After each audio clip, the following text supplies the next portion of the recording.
حضور نبی کریم صلی اللہ علیہ وسلم نے ارشاد فرمایا من احب شیئا اکثر ذکرہ، فرمایا جو کوئی جس سے جتنی زیادہ محبت کرتا ہے وہ کثرت کے ساتھ اسی کا ذکر کیا کرتا ہے۔ من احب شیئا اکثر ذکرہ، کہ جو جس کے ساتھ جتنی زیادہ محبت کرتا ہے وہ کثرت کے ساتھ اسی کا ذکر کرتا ہے۔ آج لوگ لیلا مجنوں کی بات کرتے ہیں، میں کہتا ہوں کرو، لیکن تم یہ بھی دیکھو کہ صحابہ کی زندگی کتنی اعلیٰ زندگی ہے، ان سے پوچھ کر دیکھو کہ ذکر کتنا اعلیٰ ذکر ہے، ان کی زبانیں ذکر الہی سے کس طرح تر رہتی ہیں، وہ ہر لمحہ رب ذوالجلال کو کس طرح یاد کرتے رہتے ہیں۔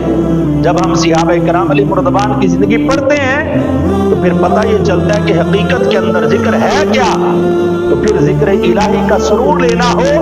اگر ذکر الہی کی طرف متوجہ ہونا ہو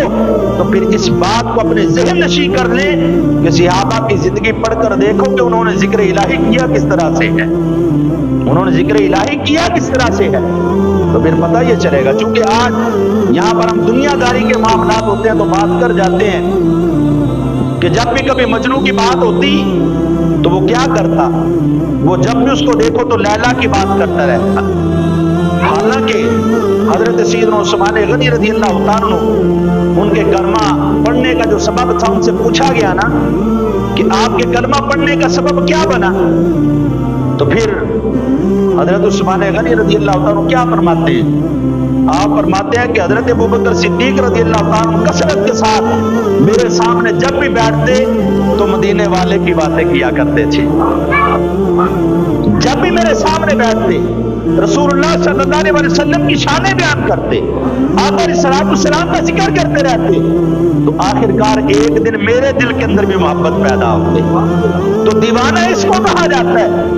کہ رسول اللہ صلی اللہ علیہ وسلم فرما رہے ہیں کہ رب کا ذکر کرو اس انداز کے اندر کہ لوگ تمہیں دیوانہ کہیں، یا رسول اللہ پھر ہمیں ہر وقت تو اللہ اللہ کرنی پڑے گی تاکہ لوگوں کو پتہ یہ چل جائے کہ یہ ذکر کوئی اور نہیں کر رہا، رب کا دیوانہ ذکر کر رہا ہے، اللہ رب العزت سے محبت کرنے والا اس کو یاد کر رہے ہیں۔